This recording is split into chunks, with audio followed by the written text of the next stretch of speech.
You are Locked On Ole Miss, your daily podcast on the Ole Miss Rebels. Part of the Locked On Podcast Network, your team every day. I survived a hurricane. We're here with John Macon Gillespie to talk about the LSU game. And did Diego Pounds play better last week against South Carolina than any of us realized? John's going to go over the injury report as well. This is the Locked On Ole Miss podcast as well. I do want to let you know that this show is brought to you by FanDuel. Place your first $5 bet and you'll get started with $200 in bonus bets guaranteed. Visit FanDuel.com to get started. All right, we're going to go to John Macon Gillespie, the publisher of Ole Miss on SI. How you doing, John?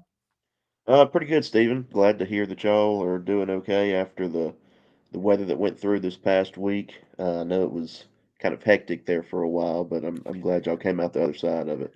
It was interesting. Now, Hurricane Ian for me was a much more damaging event, but this one didn't do too much. But we didn't have power and we didn't have cell service for 2 days, and it was like we were living in the Stone Age.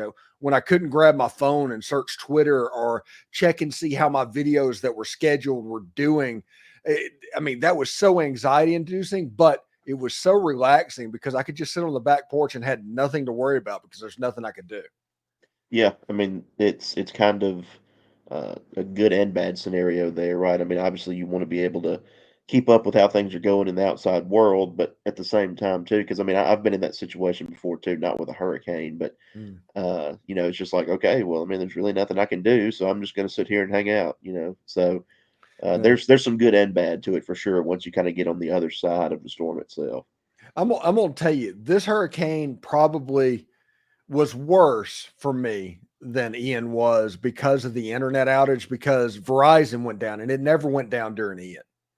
And when Verizon went down, and that completely disconnected everything of going on, and that Verizon outage is like suppressed numbers and all that. And I had no idea what was going on. I just knew that Thursday's show was not going to be doing as well as later on. But I do want to say thank you to everybody for the well wishes and the prayers and all of that. We made it almost no damage. The pile for me cleaning up the debris in my yard was actually less than the pile that we have when we trim our trees. So yeah. We came out pretty good, but thank you very much for that. So let's talk first of all, before we get into the LSU game and the injury reports. I do want to say it's interesting because watching the Alabama-South Carolina game, and first of all, South Carolina should probably fire their offensive coordinator right now. He did nothing to help Sellers, and with a competent offensive coordinator, South Carolina probably wins that game.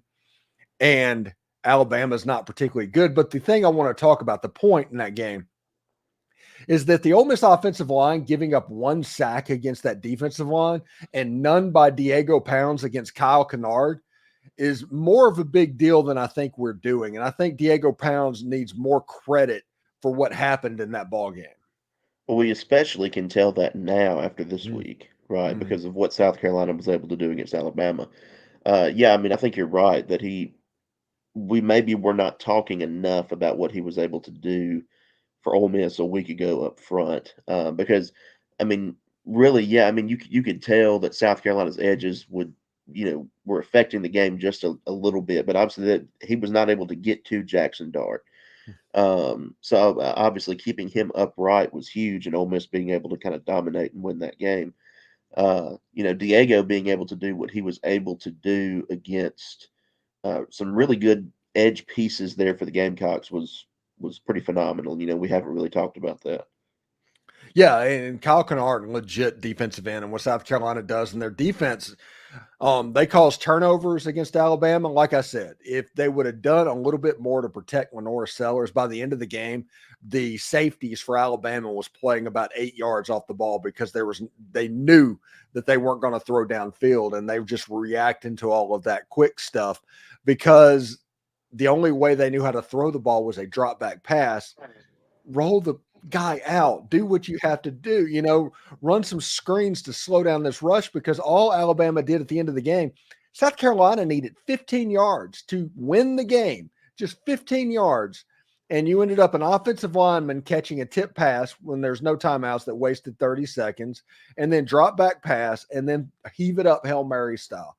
And that was just baffling to me. It honestly, what was going on. But I digress about that.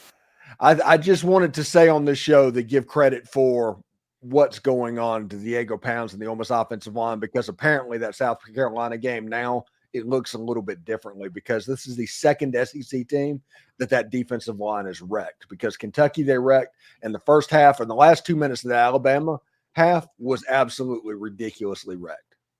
Yeah, and that was big for Ole Miss to be able to, play well against that last week, and I think that's only going to help them moving forward with having that experience against front sevens like Kentucky and South Carolina. I think that's really going to be beneficial as the season moves on, including tonight. I mean, I kind of think that too. So, yeah, I mean, it was really big for Ole Miss to be able to kind of protect Jackson Dart during the situations, even when the offense was slowed down a little bit. When Trey Harris went out, Dart was still for the most part pretty well protected. So, yeah, it's really big.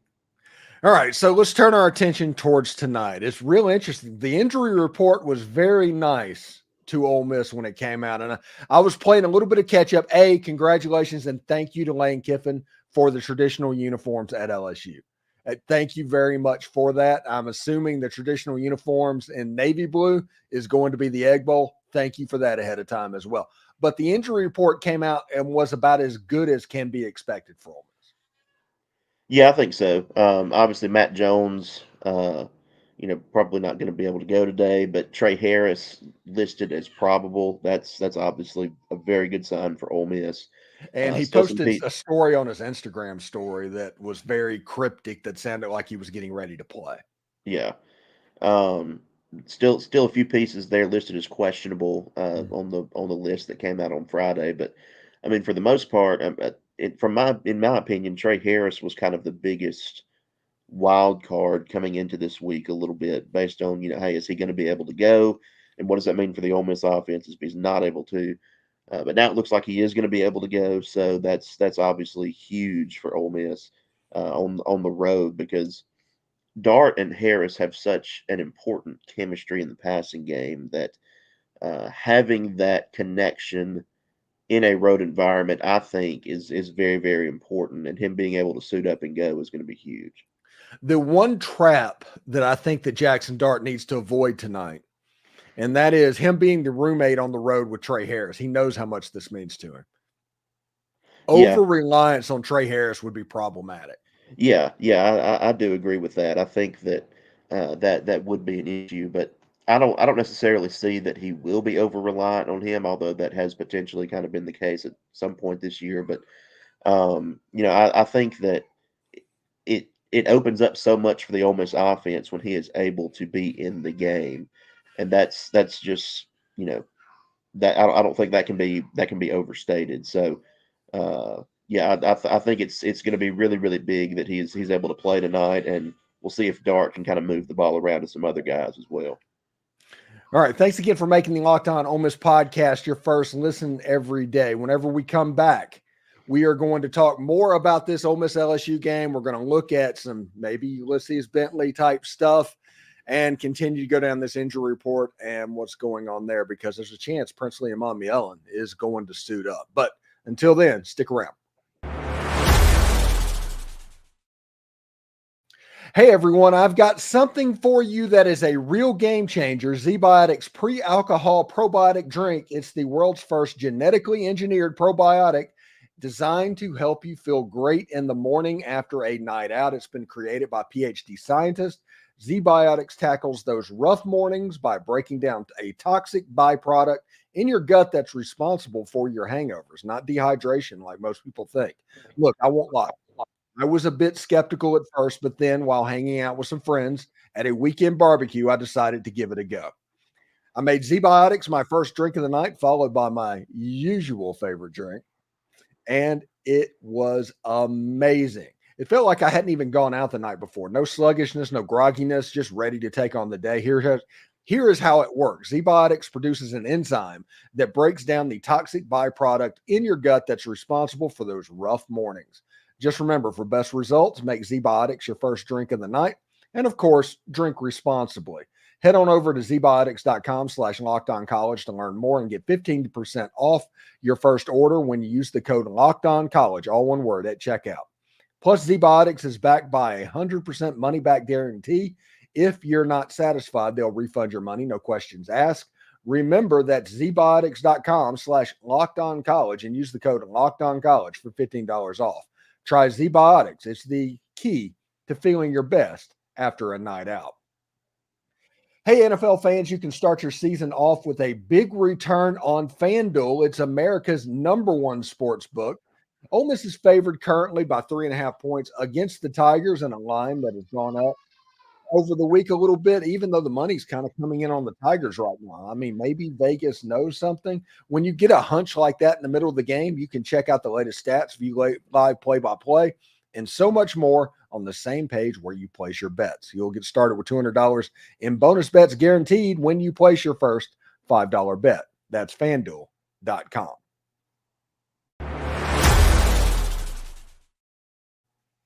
All right, John. In this game, we also got a thing that Princely Amon Mielen moved up to, I don't know, game time decision, I think is how they phrased that. And Princely Amon Mielen in this game against fairly good defensive tackles or offensive tackles, that would be a pretty big get, especially with Santaria Perkins waiting in the wings. Yeah, I think so. And Santarin did a really, really good job last week for SEC Ole Player of the Miss. Week. Right. Yeah. I mean, he did a very good job for Ole Miss last week against South Carolina. And but yeah, I mean, having Princely Amon Mielen on the field as well, I mean that you can never really say no to that if you're Ole Miss. That's his presence in this game would be really big because, kind of like you said, LSU does have some pretty good tackle play, and Ole Miss being able to attack that with some of its best guys. I mean, that's going to be really big on the road because LSU's offense, I mean, has some firepower, right? And being able to get back to Garrett Nussmeier, in my opinion, will be one of the keys of this game. Yeah, it should be interesting because the tackles for LSU, they're very good. Both of them are very good, but interior is where the pressure needs to be. So it's kind of a Walter Nolan and JJ Pegues type game and a Chris Poupal in the middle of that offense. If you can handle that, that's going to be all right because you're not dealing with Jaden Daniels. You're not dealing with that gazelle running back there. The Ole Miss can play two-man from time to time in this game and is going to be better off in a defense that you couldn't run against Jaden Daniels. Yeah, for sure. I mean, that was really a big wild card for the defense last year, is trying to just contain Jaden Daniels. Now that, and I have nothing against Garrett Nussmeier because he's obviously very good in his own right, and the defense kind of believes so too, but he does not have the same explosive capability that Jaden Daniels had. So being able to kind of structure your defensive scheme in a slightly different way because of that is going to be important for Ole Miss, and I think that's something that plays into Ole Miss's hand a little bit this week. Obviously, when you are not playing Jaden Daniels, who's now doing really well in the NFL, that's a good thing for opposing defenses. Yeah, and LSU might be without their number 3 and number 4 wide receivers in this game as well, which that helps them out as well. Kyron Lacey and Armstrong, they're both very good, and Mason Taylor is very good. Those are probably the top 3 options at receiver for LSU. But whenever the drop off after that, there's a lot of unknown that Ole Miss might face. Yeah, I agree, and this is going to be a big secondary game for the Rebels as well. I think because last week, I mean, they looked a lot better, especially from a penalty perspective, than they had previously, and not kind of reverting back to some of those old habits is going to be key today as well because you don't want to extend drives for LSU, especially if they are missing a couple of key pieces there at wide receiver. You don't want to continue to give them opportunities and first downs and things like that with defensive holdings or pass interference calls, things like that.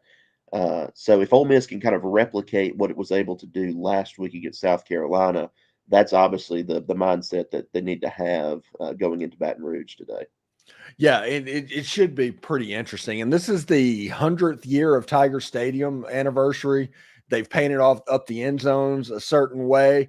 They have their traditional uniforms. They're not wearing throwback helmets like they did in 2018. So this is the first time since 2014 that Ole Miss has come out there and LSU has come out with that uniform that just I think is absolute college football perfection. This is a must win for both programs. Whoever loses this game, for all intents and purposes, they are out of the playoffs. Yeah, I think I mean, mathematically, technically, I guess they're not, but I think that Yeah, your with back is Georgia really, and all. really Yeah, right. I mean, your back's really up against the wall to essentially win out to kind of get in and feel halfway okay about it. For Ole Miss, I mean, winning tonight would be huge because you go into a bye week next week where you have a chance to get healthy and then return home to play Oklahoma. And if you win tonight, you've emerged out of what, in my opinion, is one of the, if not the most important stretches of the schedule, pretty well. And that's, how you bounced back after losing to Kentucky. If Ole Miss is able to win tonight and have put together back-to-back road wins, that's going to tell me a lot about this team and how they were able to respond to that loss a couple of weeks ago. But yeah, it would be huge because you have a chance to kind of get healthy a little bit in that bye week next week and get ready for the Sooners for sure. yeah, and that's the real true game for everybody that knows. And we have no idea exactly what the uniform is going to look like, but we do have a good idea what the helmet's going to look like, and it looks honestly really good. Ulysses Bentley looks like he is going to be getting those second team reps that everybody has been clamoring for the better part of the first half of the season. Wouldn't it be a very Lane Kiffin thing to rely on Rashad Amos? It would. It really would. And I hope for the fan base's sake that it is Bentley tonight because I mean that has been a huge talking point for fans pretty much all year, wondering where he is, what the deal is, why is he not in the game? Because it's my opinion that he is one of the two best backs on the roster. I do believe that, and that's nothing against Matt Jones. I just think that Ulysses Bentley brings something to the table that can be very, very good for this offense, and he's just not being utilized. So, hopefully for everyone's mental health and sanity tonight, it is Ulysses Bentley. But we'll have to see. It would be a lot like Lane Kiffin to run Rashad Amos out there and let him have the Or second team Dominic reps. Thomas. Everybody's like, what? Yeah, like it's like okay, and that's why I'm not saying even necessarily that it's a guarantee that Bentley gets all those reps because it could be they Yeah. could go a different direction with something. Yeah. It's a very Lane thing to go a different direction. It just is. Yeah, but There's no, I do hope for the fan base's collective sanity that it is Bentley tonight and that he kind of gets some action because I think it's kind of been lacking in this offense for sure for the first 6 weeks. I think we're going to talk about this in just a second, but I think that the defensive secondary, this is a Trey Washington game. You've got the interior, the defensive line, but also the free safety. I think either him or maybe even Lewis Moore, who's listed at probable for the first time in a couple of weeks. That's a big get back in the secondary as well. Him and Yam Banks as well. I think one of those three safeties, they're going to pick him off once or twice, pick off Nussmeier once or twice whenever they have to start stretching the field. Listen, this game is going to be an absolute cauldron, and LSU is very fired up for the Ole Miss game. The Ole Miss LSU rivalry is very special when Ole Miss is good. When LSU knows that they need to be afraid of Ole Miss, this rivalry gets ramped up to the levels that we expected. There's certain years that it's just not quite there on the Ole Miss side because they're not quite good enough.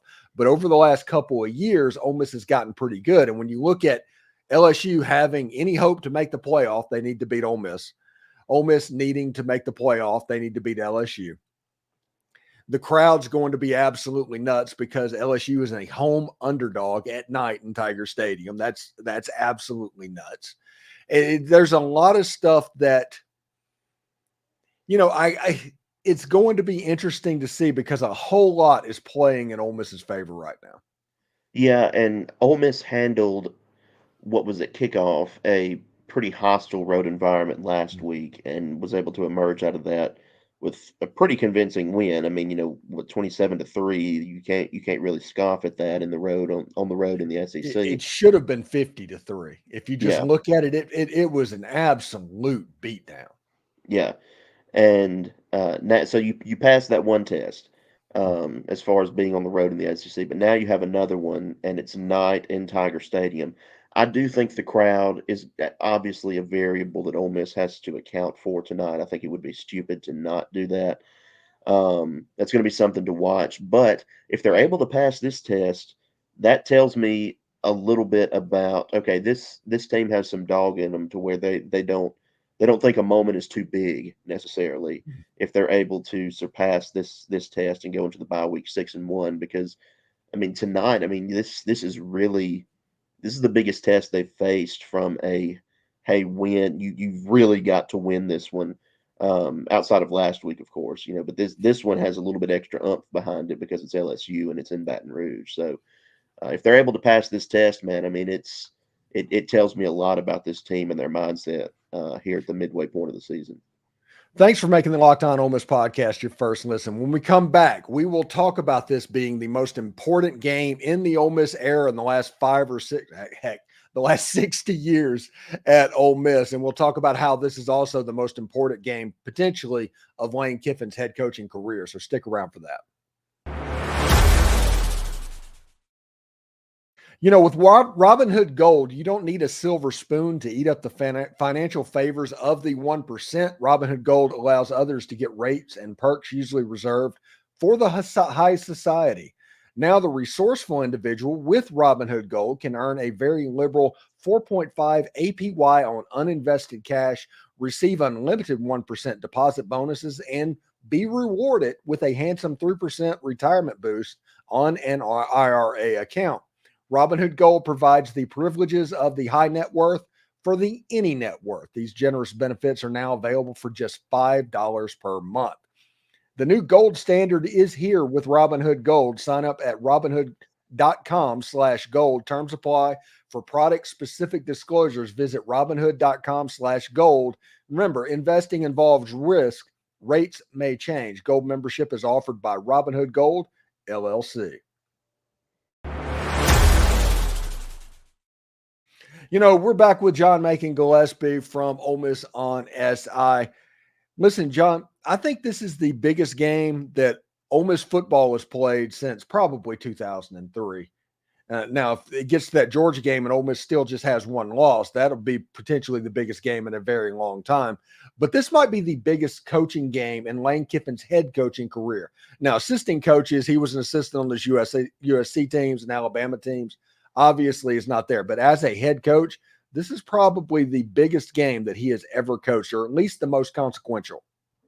Yeah, I think I can kind of get behind that because one, I mean, you've got the rivalry aspect of this game. I mean, that is what it is. Two, it's on the road in Death Valley at night, which that's made a big deal out of for sure. And three, I mean, you as far as consequences go, I mean, you've got to try to win this game to feel pretty good about your college football playoff hopes going into the bye week. It's you can't really overstate how big this is for Ole Miss tonight, for program momentum, getting into the playoff and fan base mood, things like that. It's huge for Lane Kiffin and the Rebels tonight, and you can't really overlook that.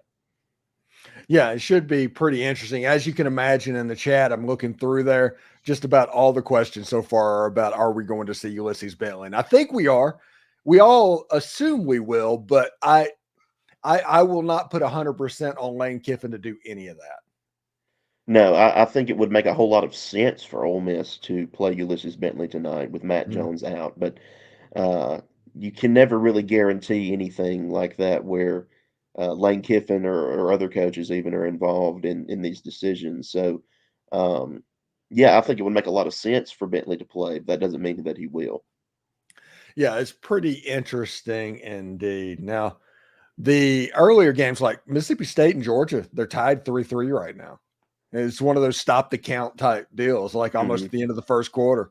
Mike Bobo is not having a particularly good game. State's playing inspired, but offensively, they're so limited with a true freshman quarterback. They're having the same problem that Oklahoma's having at the moment with a true freshman quarterback against Texas. If they had an upperclassman, I think if Jackson Arnold was playing quarterback for Oklahoma, Oklahoma is probably leading this game. But since they're going with a true freshman, you're so limited. You have to cut down the playbook so much. Right. Yeah. And I haven't seen much of that game yet this afternoon, but it really does. I mean, it impacts you when you have a young guy taking snaps like that because there is, even if he's uber talented, I mean, there's less that you can do because the playbook gets limited. His knowledge of the offense is not as expansive as somebody who's experienced would be. So, yeah, I mean, it definitely impacts how things run whenever you have a true freshman back there under center. But that is interesting. The state Georgia score It's right now. It's 10-3 now. Yeah. Georgia Okay, just well, scored a touchdown. okay. Well, thank you for that. But still, I mean, it was 3-3 for a little while. I mean, Yeah. hang They the were banner, I playing guess. inspired. Yeah. Yeah, It was definitely a stop the count type moment. yeah. So real quick, how do you expect tonight's game to go before we get out of here? I've got Ole Miss. I think my prediction was winning 31-24 is the one I went on the record with. That's what I picked too. Yeah, I think Ole Miss wins by about a touchdown, but um, look, I'm not going to say I'm not going to go into this thing and say, hey, I'm 100% confident Ole Miss is going to win this game because I'm not. I don't feel super strongly that hey, Ole Miss is going to run away with this game or anything like that either. I think LSU is going to put up a fight tonight. I think both teams are coming in really, really inspired, kind of like you said earlier, really motivated because they know what's at stake here, and it's a rivalry game. If Ole Miss can handle the road environment, though, and not get caught up in anything weird happening, I do think Ole Miss has the better team, and I think that's going to win out in the end, and that's why I have Ole Miss winning and covering the spread by a few points. Yeah, traditionally over the last few years, when Lane Kiffin's taken his crew on the road, they've been pretty poised, and you're going to need poise in this one because, like I said, this is going to be the last time it was like this for Ole Miss and Tiger Stadium was 2014, and we all know what happened. Ole Miss freaked out. Bo Wallace just threw the ball up into the end zone and ended up getting picked off at the end of the game. So freakouts happen. So we'll see exactly how it goes. So what's going on at Ole Miss on SI for this game? Obviously going to have a lot of in-game coverage going on. This thing will probably go until 10 or 10:30 tonight, if I had to guess. So we're going to have a lot of in-game stuff going on, some live updates, that kind of thing. Then we'll have plenty of post-game coverage rolling out late into tonight and into tomorrow as well. It's kind of business as usual from a coverage standpoint, how we kind of hit things on Saturdays, but it should be a lot of fun, and if anything breaks during the game, I mean, we'll have that up as well on the site. All right, John Macon Gillespie, publisher of Ole Miss on SI. Ole Miss takes on LSU at 6:30 Central on ABC. I think Sean McDonough and McElroy are on the call. The last time they called that was the Kentucky game, so take that for what you will. And you can catch it on Sirius XM channel 190. Ole Miss is a 3.5-point favorite. I think the over-under right now is at like 53 points or something like that.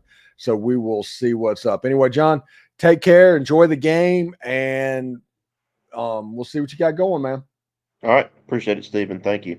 All right. Thank you.